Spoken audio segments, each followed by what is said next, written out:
Viral wali kota Sungai penuh disoraki jamaah sholat Idul Fitri gara-gara datang terlambat pidato panjang.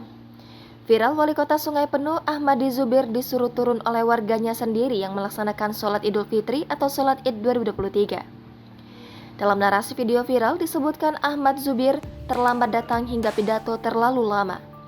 Hal ini memantik kemarahan warga yang sudah menanti lama untuk menunaikan sholat Id terlebih kondisi cuaca yang begitu terik.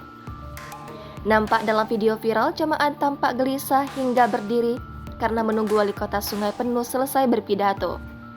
Namun saking lamanya pidato pun tak kunjung selesai.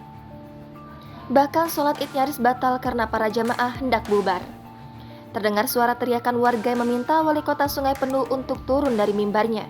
Disebutkan dalam narasi video yang tertulis jika wali kota Sungai penuh itu datang terlambat, bahkan tiba di lokasi sekitar pukul 8.20 waktu Indonesia Barat.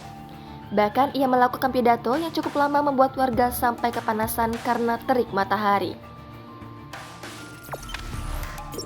Jangan lupa subscribe, share, komen, dan like ya!